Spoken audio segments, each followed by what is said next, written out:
very much, Willie, and thanks very much for having me here. I'm delighted to be here. The STUC has organised this conference today really to bring people from across our movement together and beyond to look at the challenges that are facing workers across Scotland, but also to look at how we build an energy system that actually serves all of us and puts people's needs first.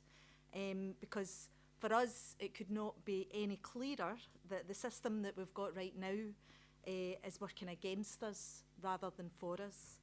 We've seen the cost of living and energy bills soaring. We've seen a continued failure to capture any sort of decent work in the development of renewables and in any development of manufacturing around that.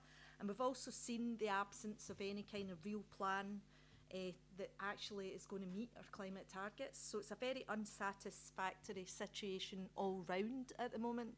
And I think that we have to face the reality that underpinning the climate issues, the cost of living, the green jobs crisis is in fact the relentless profiteering of global energy companies. And despite this, the response that we've seen so far from politicians across the country is to double down in favour of the energy companies. Our governments have set out to protect company profits and open our renewables resources to them even further. The UK government's energy price guarantee didn't stop energy companies from charging exorbitant prices. It simply protected them by paying out from the public purse to try and cushion the blow. And when ScotWind leasing round took place, that presented Scottish Government with an opportunity to ensure that we could all benefit from some level of public ownership, but instead they privatised our offshore wind potential, and some say for well below what it was worth. So now we're looking at the threat of green free ports from the UK and the Scottish governments, while other countries across Europe are investing, they're taking ownership of their ports and essential energy infrastructure. Our governments are rehashing a tired and failed old plan with tax breaks, deregulation, you name it. And we all know where that story ends. It ends in a race to the bottom for our workers, for our communities, and ultimately for our climate and our planet. So none of these responses actually solve the multiple crises that we're facing right now. They simply entrench it further. It's only through taking ownership and setting the conditions for our energy that we can really solve these crises. So instead of underwriting energy supplier profits, we should be bringing retail companies back into public ownership. For example, if we look at the French government, when prices soared, it used its ownership of EDF to ensure that excess profits went straight back towards reducing the cost of bills for ordinary people.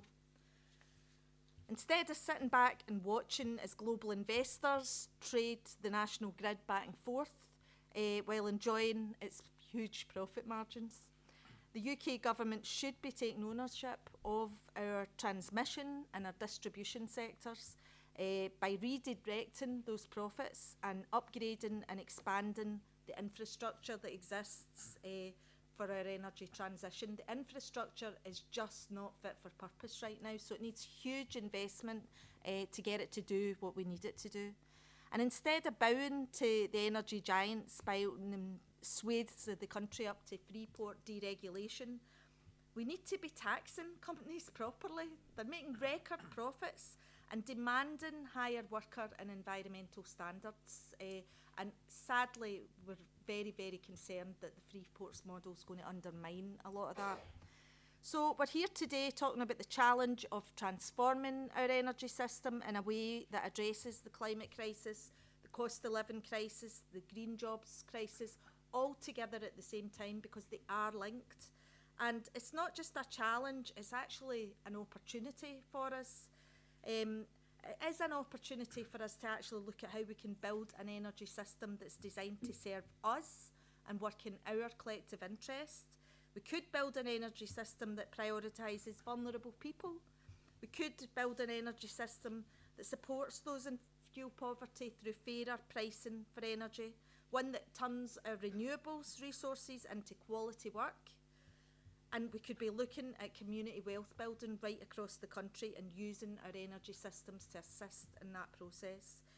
We need to be looking at something that solves the climate crisis at its roots, starting with our communities and our workplaces, and that's going to be done in a way that supports working people and ordinary people across the world, not penalises them for another major transition.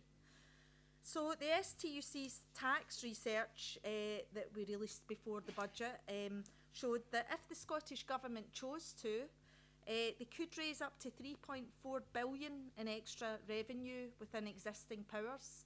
And I'm sure that was only a few options for them to think about. I'm sure there are many more ways if people put their heads together than what we had in our report. But the basis of our report was about taxing the rich, taxing wealth. There is plenty of wealth in our economy, and redistributing that wealth to the areas that need it most. There is money in Scotland's economy to invest in a new energy system right now, today. It just continues to be held in too few hands because of the choices of our politicians in Holyrood and in Westminster.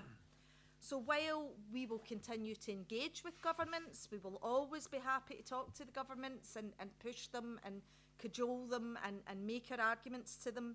I really want the incoming First Minister to understand that talk is cheap, that people's patience is running out, and there does come a point where only real deeds and delivery of the kind that make a real difference for ordinary people on the ground will be welcomed by workers across Scotland. But we're not going to sit back and simply hope that our politicians are going to step up to the mark. We know that it's workers and their jobs and communities that hold the real power in our economy.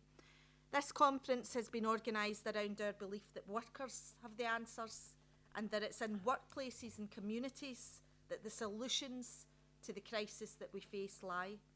And we're already seeing people in workplaces and in communities coming together and organising to realise those goals and those solutions. We've seen workers at BIFAB occupy renewables yards in defence of green jobs. We've seen workers at Rolls-Royce and Shannon develop their own worker-led plans to decarbonise their workplaces. We've seen joint trade union, community and environmental campaigns across Scotland's largest cities around issues like public transport and green retrofitting. And last week I was up watching the whole community of Thurso and Wick coming together and saying that they have a plan for their transition post-Dounreay, and they want the government to listen to them, and that's exactly the way it should be. It should be bottom up, not top down, the solutions that we're talking about. So, campaigns that connect climate crisis to ordinary people's everyday material concerns are the way that we want to go here. In recent months, workers across Scotland have shown that when we do organise and when we do stand up together, we can win on pay, on terms and conditions, on investment in our public services. And as part of that wider struggle, I think the people of Scotland are waking up and realising that we also need to work together to win back our energy systems, to reclaim power over the production of energy in our economy. And that's not just going to benefit our own communities here and now today, that's going to benefit future generations and actually benefit working class people right across the world long term. Thank you.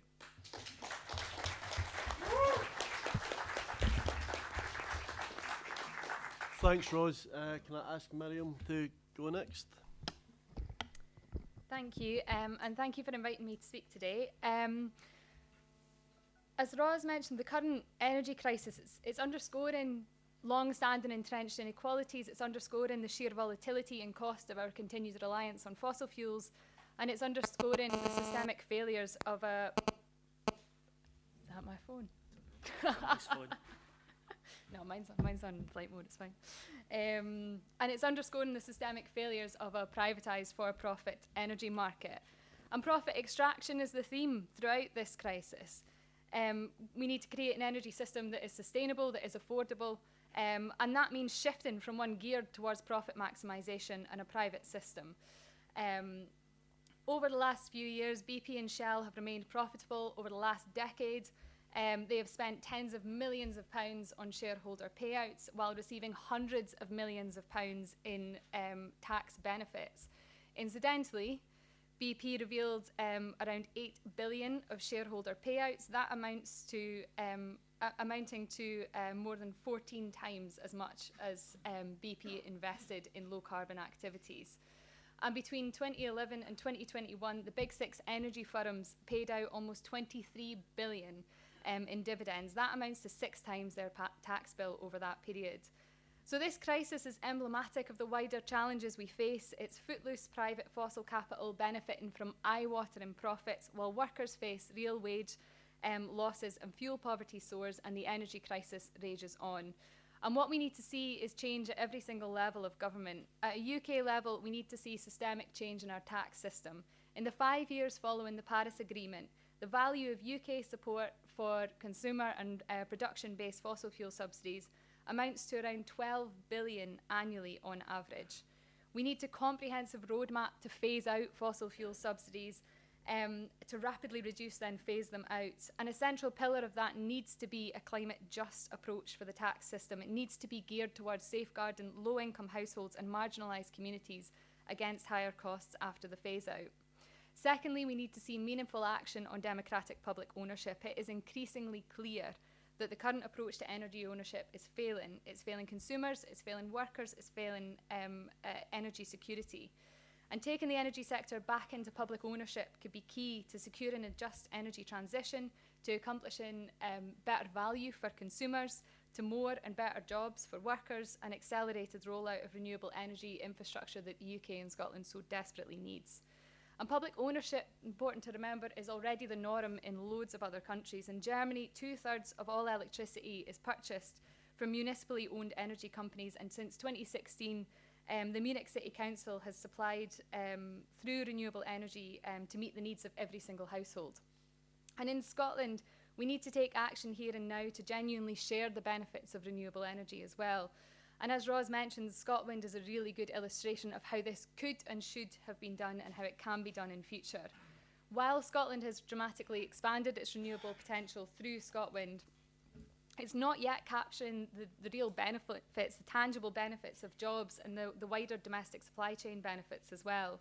ScotWind is mammoth in scale, and it's a huge undertaking, and obviously is contributing to Scotland reaching its renewable capacity potential.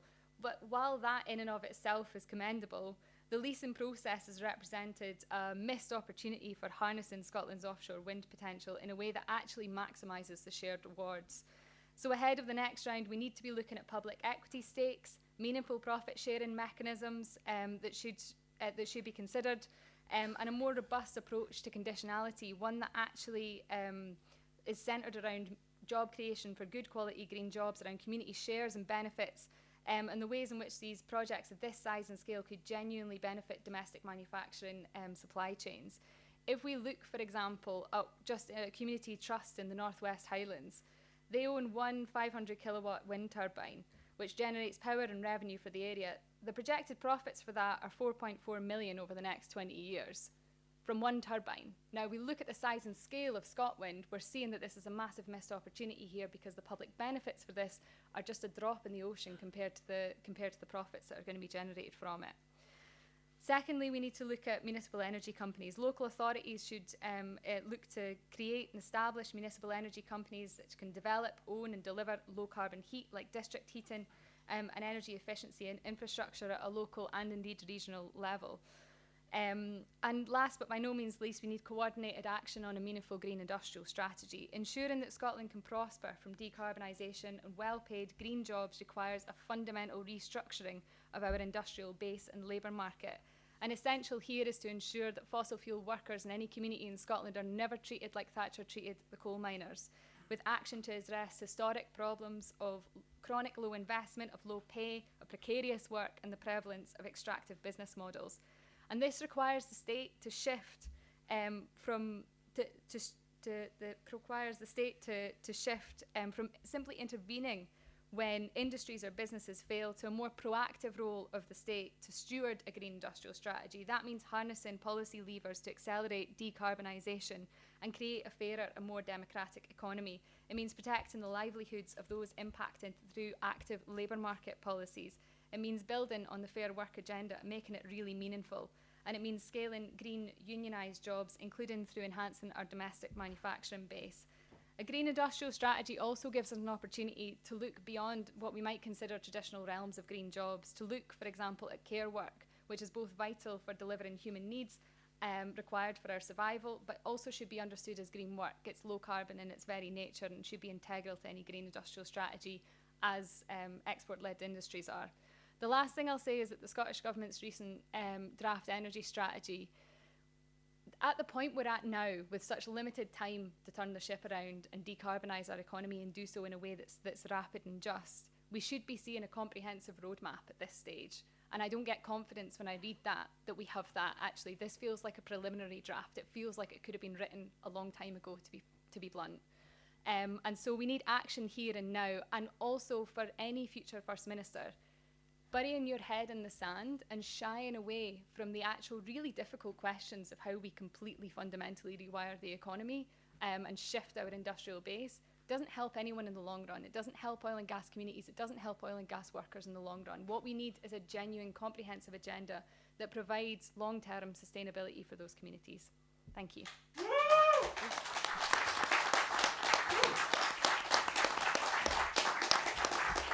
Thank you, Miriam.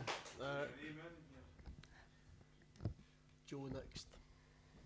Thanks, Willie, and really great to follow on for Roz and Miriam, setting out some of the sort of national reforms that I think we do need to see if we're going to change our energy system. Obviously, I'm a councillor, as Willie had introduced me as.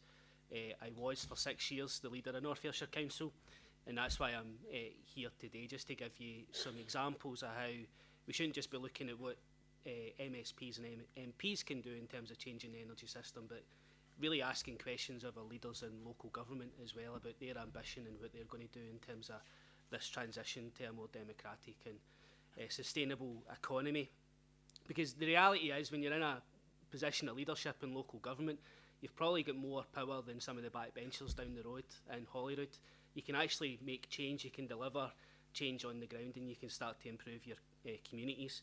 And I think that's what we had started to do in North Ayrshire when we developed the community wealth building strategy, which Roz had mentioned earlier on. And community wealth building probably doesn't mean a great deal to people. It's a phrase that's been coined by think tanks, but let me try and distill that into what that looks like on the ground.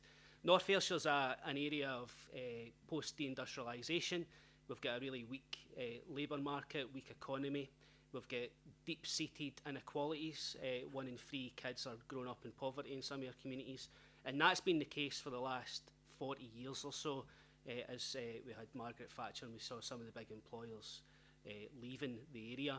And for 40 years, the council and everybody else in terms of the public sector and public agencies played the traditional economic game where they tried to get inward investment and hoped that inward investment would come in the first place, but if it did, that sort of idea of trickle-down economics, that the economy grows and therefore local people benefit, and that's absolute nonsense, and it's been proven to be so.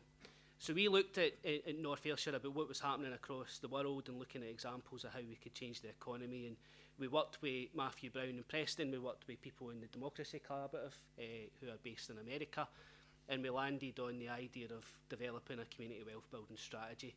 And community wealth building is built on 5 pillars, and it's looking at the levers through those 5 pillars that you have at your disposal to change the local economy. So one of the big levers you've got in local government is obviously how you spend your procurement, and we were looking at how we could start to develop more local supply chains, support local businesses through that, but also spend more of that money that you're already spending on goods and services with more democratically owned companies. So how could we develop more cooperatives? How could we look at social enterprises and make sure that they were fit and able to win local council contracts as well? But also looking at stuff like the fact that you're the biggest employer in the local area, what are you going to do with that power to try and shape the terms and conditions in the labour market, but also give opportunities of employment for people with disabilities, single parents, etc., and get them into the labour market and really use that power intentionally to lift them out of poverty. But there was other pillars there as well, such as how you use your land and assets. So financial assets isn't the only power that you've got in local government. Most councils, most public agents have own a lot of land and buildings, and it's about how do you see the true economic value of those assets rather than just seeing them as an asset to be sold off to the private sector, get a capital receipt and move on. How can you turn them into productive use for local people and communities? And finally, your finance, and we were looking at some long-term proposals there about divestment of Strathclyde Pension Fund and how we could adopt a different sort of strategy about investing in local communities and the local economy, and also considering what's happening down in England and in many regions in terms of creating a new bank, a public bank owned by its customers, a mutually owned community bank that could bring some money back into the local economy. And there's two sort of pillars there that I want to touch upon in terms of the energy system that kind of demonstrates the difference that we can make in terms of using community wealth building at local government to try and support this just transition. And that is the land and assets that we own. We did a mapping exercise of the land that we owned and looked at productive sort of uses that we could use them for. And there was two sites in particular to start with that we thought there wasn't really much you could do with, and that was our two former landfill sites. So we landed on the idea that we would turn the two former landfill sites into solar farms, council-owned solar farms that would generate energy for the council and start to reduce our costs and start to bring in an income to the area. And they two solar farms would have generated 2/3 of the council's energy, would have cut our carbon emissions by nearly 1,000 tonnes a year, and would have also generated a surplus of about £25 million over the 20-year business plan. And we weren't sitting there waiting for that to develop and standing still and saying, right, okay, we've now got a solar farm, let's move on to another project. I was really driving officers to continue that shift towards investing more and more into council-owned renewable energy. So before the last election, we also commissioned the University of Strathclyde to look at renewable energy opportunities at one of our industrial sites. So the council owns the industrial site, there's businesses there on the site, but there's excess land that is still undeveloped. And again, that sort of high-level commission from the University of Strathclyde told us that we could have another solar farm and another 3 wind turbines on that site. And the potential of that particular project was absolutely huge. We were talking then about generating more than 200% of the council's own energy needs. We would be a net exporter of energy into the local community. We'd have had a surplus from those projects of over £100 million over the 20 years, money that we could reinvest into North Ayrshire, and I think make a real difference in terms of changing the economy and improving the lives of our residents. Now, what we were going to do with some of that money, I think, was about that sort of just transition, about changing the economy and making a difference. So we'd set out at the election how we would start to use some of that financial surplus as a long-term means of tackling fuel poverty and lifting people out of fuel poverty in the sort of situations that they're in. And I think that is fundamentally important, particularly as we've just seen over the last 12 months with the cost of living crisis and some of the issues that Rosa and Miriam have highlighted in terms of the energy market.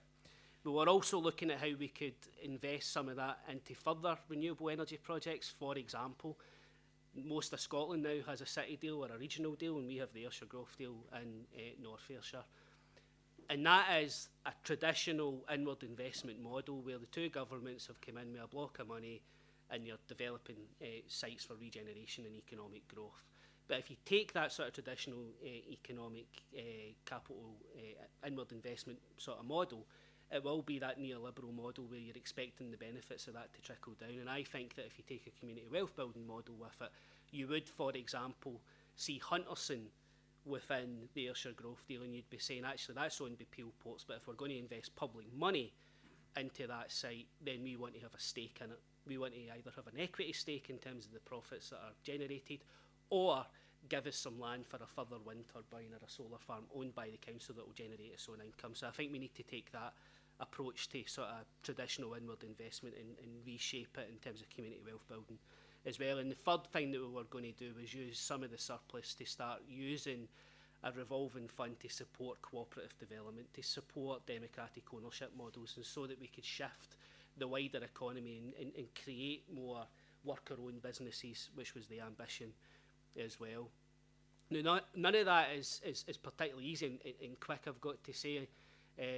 There's multiple issues when you're developing those sort of projects, one being the grid and the ability to actually get a grid connection. That's been one sticking point in terms of getting them off the ground. But these things are there to be overcome, and with the political will you can continue to badger the officers to make the progress that we were making. The second one is, as Ros was saying, our existing manufacturing base. I'm really kind of, choose my words carefully, I'm really disappointed at the minute that we have went out to tender on the first 2 solar farms, and the company that has won the contract is from Massachusetts. So you think about that starting principle of community wealth building, supporting the local economy, supporting local businesses, thinking about Scotland, not just North Ayrshire, but the wider Scottish economy and the opportunities there. And here we have £12.5 million of council investment in renewable energy going to an American-based company, and that, for me, signifies some of the challenges that we've got in terms of the wider economy and who owns it and who's running it. And the final point I'm going to make is, in terms of local leadership, you need to be really sort of strong in terms of lobbying local leaders in local government, because once you leave it to the sort of traditional way of operating councils where officers seem to make all the decisions, some of these more radical sort of progressive transformational projects just don't see the light of day. And I think we're starting to see some of that roll back in North Ayrshire within the first 12 months. We financed the first 2 solar farms based on refinancing council loans, taking the savings and saying, rather than balance the budget for 12 months with that money and then never seen any return to that on that investment, let's invest it in a progressive way, a way that will actually help us in that just transition in terms of the energy system, but also look at ways of which we can actually generate an income and make us more financially sustainable in the long term. And what's happened now is that most councils across Scotland are extending the lifetime payments for their PPP PFI schools through a new mechanism offered by the Scottish Government, and they're not using it for upfront investment in terms of the transition in economic change. They're using it to balance the budget, and that's what's happened in North Ayrshire. If you've got political leadership, you would take the money and you'd invest it in these sort of transformational projects. So as much as we need to keep an eye on the wider energy strategy and look at what the Scottish Government's doing, look at what the UK Government's doing, let's just keep an eye on local government as well and the power that we have there. Right, so our final speaker is Ewan. Thanks very much, and I'd like to echo everybody else's thanks to the STUC for inviting us along today to share the work that APITO is doing with other stakeholders in the energy industry to try and develop a digital skills passport, which we hope will recognise people's skills and qualifications and enable people to move more fluidly across the energy sector. But I should probably start just by, I'm conscious that some people in the room know who APITO are and many won't. APITO has been in existence for 51 years, and we're a not-for-profit industry-owned organisation. So we're owned by a tripartite, which is the workforce through the unions, the oil and gas companies historically, or the integrated energy companies as they're more commonly known now, and the IEDC North Sea chapter. And we exist primarily to keep people safe and skilled that work offshore. And any surpluses that APITO make are rerouted back into STEM and apprenticeship programs and so on and so forth. I'm not really here to talk about APITO, but I'm here to talk about the work that APITO is doing to lead the people and skills strategy as part of the North Sea transition deal, and more specifically about the digital skills passport we're trying to build across the energy sector. And the North Sea transition deal was published in March 2021.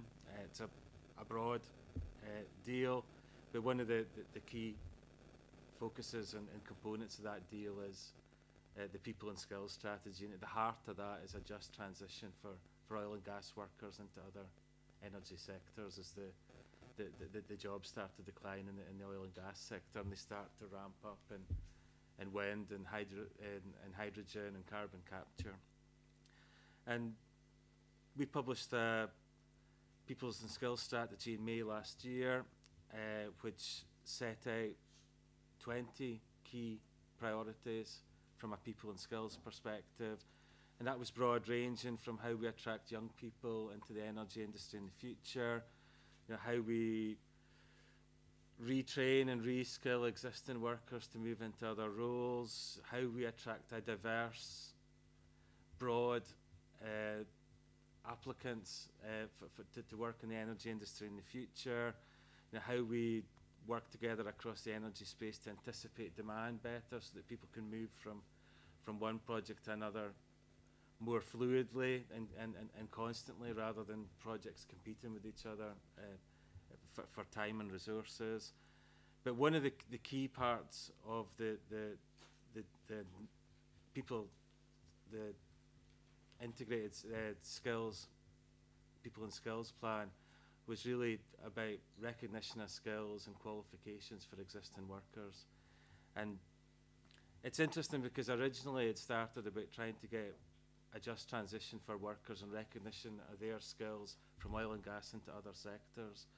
But it became apparent very, very quickly that it was more than that. It was about ensuring that workers were able to move fluidly across sectors without unnecessary duplication of training to their own time and cost. And that was echoed by the integrated energy companies that work in that space as well. So what we've been trying to do across the energy sector is actually get award. We're fortunate in this country, I think, where a lot of our skilled jobs offshore are underpinned by apprenticeships and skilled vocational qualifications. But unfortunately, the different sectors of the energy industry have kind of built their own ecosystems when it comes to skills and qualifications over time. So they've got their own apprenticeships, they've got their own qualifications, they've got their own awarding organisations, and it's absolutely clear that it's disjointed and it's fragmented, and there's no recognition of qualifications achieved in one sector across other ones.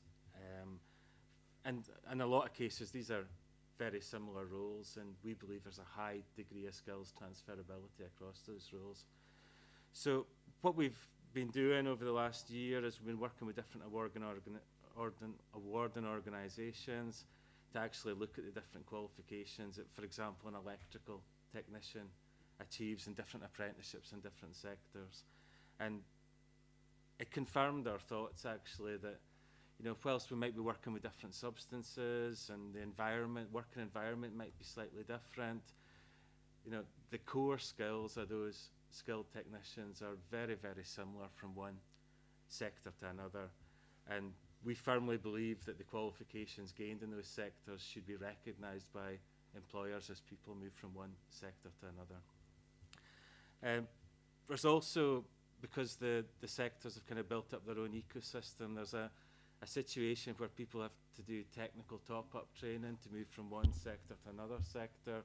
And again, a lot of that top-up training is very, very similar, but it's just awarded by a different awarding organisation. So the Skills Passport also aims to achieve recognition and top-up training across sectors as well, to again reduce that requirement for people to continually revalidate and gain extra certification to do the same job in a slightly different part of the energy sector. And the third piece of it really is to try and get recognition across safety and survival training. For example, an oil and gas worker currently has to do 3 days safety and survival training to go and work offshore. That's revalidated every 4 years. Through 1 day's training, but if they want to go and work in the offshore wind industry, they've got to do 5 days initial safety and survival training, and that's revalidated every 2 years through 2 days training. So for workers that want to make themselves available and keep themselves skilled and qualified to work in different parts of the energy sector, there's a huge burden on them to do safety and survival training, in order to be mobile and to keep themselves in work. And we've looked at the safety and survival programs, and whilst we recognise there's differences from sector to sector, the core parts of that safety and survival training are very, very similar, particularly in relation to firefighting, first aid, sea survival, and those types of components. So the fundamental purpose of the digital skills passport is to bring visibility and transferability and transparency to training requirements for workers moving from one sector to another, because it doesn't exist at the moment. It's really unclear for workers trying to understand what training and qualifications they need to possess and keep up to date. It's not published anywhere. There's no formal recognition between the various awarding organisations, and that's been the core purpose of our work, is to bring these organisations together to get recognition, to get agreements in place, so that that can be published and available to the workforce, so that they can make informed decisions as to how they spend their money in terms of their future careers.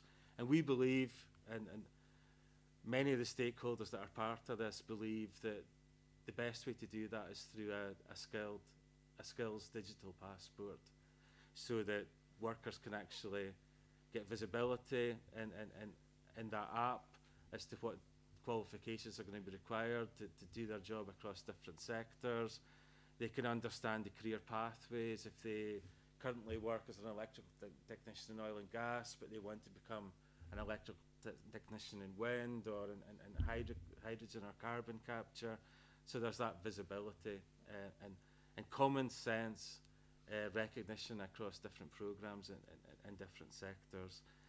So kind of conscious I'm probably running over time, and you wouldn't want me to, but I could probably speak for 68 hours rather than 68 minutes on this. But if I had two things, you know, in terms of takeaway from today, you know, one, I'd be interested in the feedback in terms of whether people believe that a digital skills passport is one of the ways that we can start to break down these barriers and get cross-sector recognition.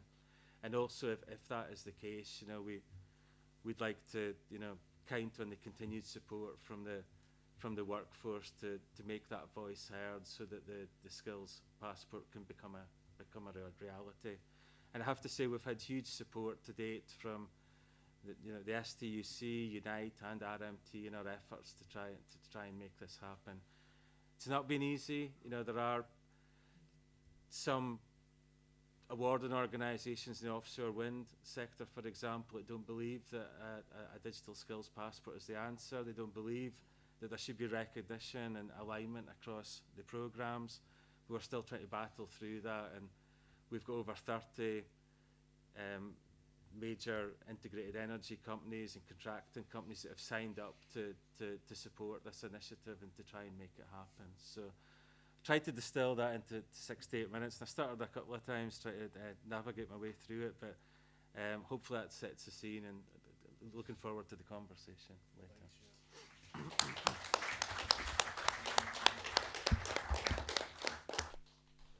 Can I just say thank you to all four of our speakers for their valuable contributions.